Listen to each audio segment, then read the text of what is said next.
अब हम लोग थोड़ा सा मज़ीद इस चीज़ को स्टडी करते हैं। आगे देखते हैं कि हमारे पास दो चीज़ें होती हैं। ये बहुत ज़्यादा इम्पोर्टेंट है इस चीज़ को समझना और अंडरस्टैंड करना कि अभी मैं एडीएफ की बात कर रहा हूँ, तो एडीएफ है क्या बेसिकली। मैंने जे डेवलपर की भी बात की थी कुछ स्लाइड्स पहले। जे डेवलपर क्या चीज़ है, एडीएफ क्या चीज़ है, ये दो सेपरेट चीज़ें हैं। ठीक है, हम लोग अभी जो सीखेंगे वो क्या होगा कि हम लोग एडीएफ एक फ्रेमवर्क है।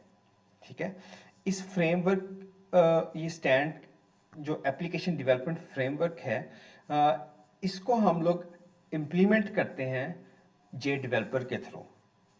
अब एडीएफ क्या है, ये एक डेवलपमेंट फ्रेमवर्क है। ठीक है, अब फ्रेमवर्क क्या होता है, फ्रेमवर्क आप ये होता है कि वो आप लोगों को जो डेवलपमेंट की वर्किंग करते हैं आप लोग उसके लिए कुछ रूल्स डिफाइन कर देता है, आपको एक इन्वायरमेंट प्रोवाइड करता है। आप लोग फिर उसी इन्वायरमेंट के अंदर रहते हुए अपने काम को कंप्लीट करते हैं या अपनी डेवलपमेंट करते हैं। एडीएफ क्या है, एडीएफ एक फ्रेमवर्क है, एप्लीकेशन डेवलपमेंट फ्रेमवर्क, जो कि ओरेकल वालों का है। अब फ्रेमवर्क क्या होता है, फ्रेमवर्क एक इन्वायरमेंट है। वो इन्वायरमेंट जब आप अपनी डेवलपमेंट करते हैं तो विद इन दैट इन्वायरमेंट आप अपनी डेवलपमेंट को कंप्लीट करते हैं। अब इसका फ़ायदा क्या होता है, इसका फ़ायदा ये होता है कि आप लोगों को उस फ्रेमवर्क के अंदर कुछ रूल्स उन्होंने डिफाइन किए होते हैं, कुछ काम करने का तरीक़ाकार डिफाइन किया होता है कि आप लोगों ने फॉर एग्जांपल अगर आप लोगों ने कोई यूज़र रजिस्ट्रेशन का फॉर्म बनाना है तो वो कैसे बनाएंगे। अब आपको उसके लिए कुछ इनपुट टेक्स्ट फील्ड्स चाहिए होंगी जहां पर यूज़र अपना डाटा इंटर करेगा, लाइक उसने अगर first name, middle name, last name, ये सारी चीज़ें इंटर करनी है तो उसके लिए आपको कुछ इनपुट टेक्स्ट फील्ड्स चाहिए होंगे। आपको कोई एक बटन चाहिए होगा, फिर आप लोग उस बटन के ऊपर क्लिक करेंगे तो एक रिक्वेस्ट जाएगी डेटाबेस के पास, तो वो डेटाबेस में डाटा सेव होगा। तो ये जो सारा काम करने का मैकेनिज्म है, ये डिफरेंट टेक्नोलॉजीज के ऊपर, डिफरेंट वर्क फ्रेमवर्क्स के ऊपर डिफरेंट होगा। काम एक ही है कि हम लोगों ने एक स्टूडेंट को रजिस्टर करना है, एक स्टूडेंट के डाटे को हम लोगों ने अपनी डेटाबेस के अंदर सेव करना है, लेकिन उसको हम लोग हर डिफरेंट, लाइक अगर आप एडीएफ फ्रेमवर्क को यूज़ करते हैं तो उसमें जो काम करने का तरीकाकार होगा वो डिफरेंट होगा, बजाय अगर आप लोग डॉट नेट के ऊपर वर्किंग कर रहे हैं। काम सेम है, इन्वायरमेंट और उस काम को करने का तरीकाकार डिफरेंट होगा। तो जो फ्रेमवर्क होता है ये हम लोगों को वो इन्वायरमेंट प्रोवाइड करता है, वो तरीकाकार बताता है कि जिस तरीकाकार के थ्रू हम लोग अपनी एप्लीकेशन को डिज़ाइन कर सकते हैं, डेवलप कर सकते हैं। अब डिफरेंट फ्रेमवर्क्स क्यों होते हैं, अब देखें हम लोग चीज़ों को बेहतर से बेहतरीन बनाने की कोशिश हमेशा करते रहते हैं। आए दिन आईटी की में आईटी टेक्नोलॉजीज़ में नई नई चीज़ें आती रहती हैं, नई नई लैंग्वेजेस आती रहती हैं, नए नए फ्रेमवर्क्स आते रहते हैं।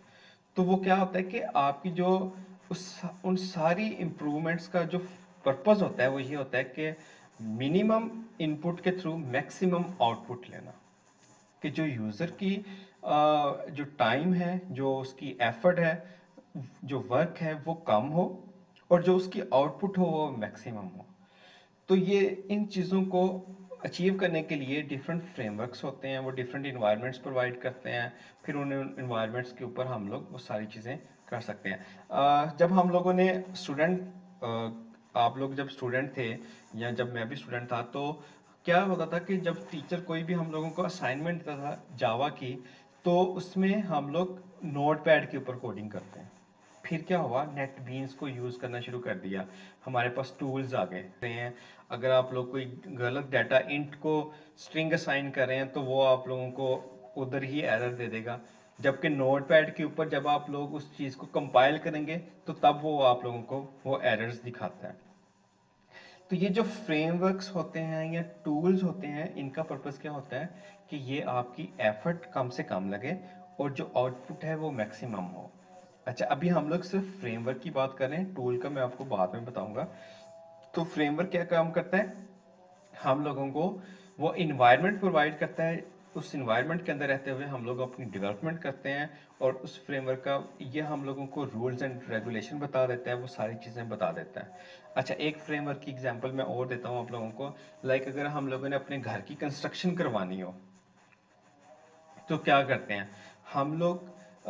सबसे पहले क्या काम करते हैं, उसका एक मैप बनवाते हैं, एक नक्शा नवीस के पास जाते हैं और उसको कहते हैं कि मेरे पास इतना ज़मीन का टुकड़ा है और मैं इसके ऊपर घर की कंस्ट्रक्शन करवाना चाहता हूँ, तो आप मुझे बताएं कि इस इतने ज़मीन के हिस्से के ऊपर मैं किस तरीके से अपने घर की कंस्ट्रक्शन करूँ कि मुझे मैक्सिमम उसकी आउटपुट मिल सके, मैक्सिमम मैं अपने घर को खूबसूरत बना सकूं।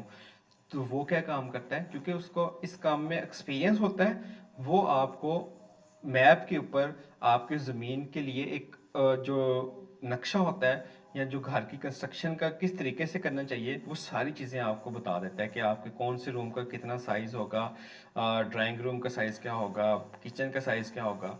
तो वो सारी चीज़ें वो आप लोगों को एक पहले से ही बना के बता देता है कि अगर आप इस तरीके कार के तहत अपने घर कंस्ट्रक्शन करवाएंगे तो आपका घर खूबसूरत भी होगा, और जितनी जगह है आप लोग इसको मैक्सिमम इससे बेनिफिट उठा सकते हैं, करते हैं। तो फ्रेमवर्क भी यही काम करता है। ये जो एक्सपर्ट्स होते हैं ये आप लोगों को एक कोशिश करते हैं कि ऐसा फ्रेमवर्क हो जिसमें यूज़र की मिनिमम इनपुट हो और मैक्सिमम आपको आउटपुट मिले उस चीज़ की। उसके बाद मेरे मेरे ख्याल से आप लोगों को फ्रेमवर्क की अंडरस्टैंडिंग होगी कि फ्रेमवर्क का पर्पस क्या होता है। और जो एडीएफ है, ये ADF stands for application development framework.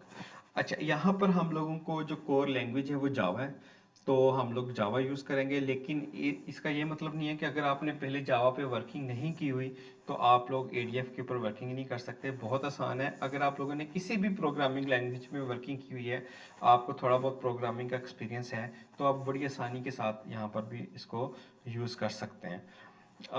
उसके बाद यहाँ पर हम लोगों के पास जो फ्रेमवर्क है ये विजुअल और डिक्लेरेटिव अप्रोचेस के तहत हम लोग डेवलपमेंट करते हैं।